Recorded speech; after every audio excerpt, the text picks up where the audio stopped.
And the last 5 o'clock game, we got North Texas, who went 5-7 last year. We're talking about South Alabama, who went 7-6. South Alabama favored by 7 points on ESPN Plus. Chandler Rogers went 262 of 421 for the Mean Green last year, threw for 3,382 yards, 29 touchdowns, 5 interceptions. Ayo Ajayi, an underrated back, by the way. He had 143 carries for 1,017 yards and 6 touchdowns. And Jamari Macklin had 57 catches for 1,004 yards and 11 touchdowns. Carter Bradley for South Alabama went 221 of 326, threw for 2,660 yards, 19 touchdowns, 7 interceptions. LaDamian Webb had 186 carries, another underrated back, by the way, for 1,007 yards, 16 touchdowns. And Colin Lacey had 91 catches for 1,316 yards and 7 touchdowns. And I know what you're thinking. How many of those players are coming back? 0, which is why it's so fascinating for both of these football teams, right? North Texas and South Alabama have to completely basically turn around their rosters. Especially South Alabama is interesting because their head coach has now accepted the Troy job.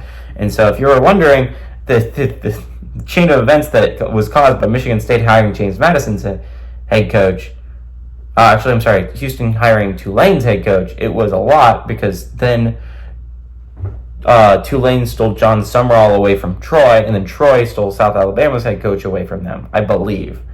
That's what I remember from last season. Don't quote me on that.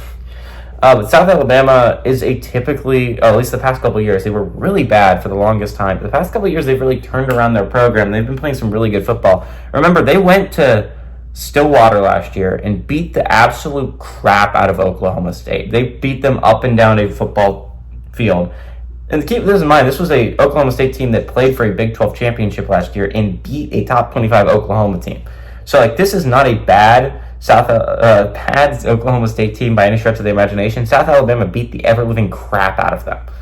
I think what's really going to be interesting this year is North Texas. They're acclimated to competing for a Conference USA title, and they had a really bad year, first year in the American. They didn't end up making a bowl game.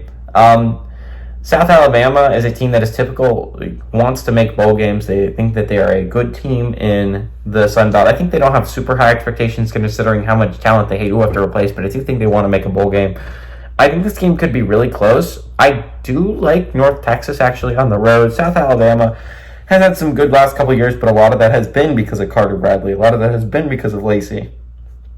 I think North Texas probably has more recruits ready to replace the players they lost in South Alabama. I like North Texas to go on the road and pull off the upset.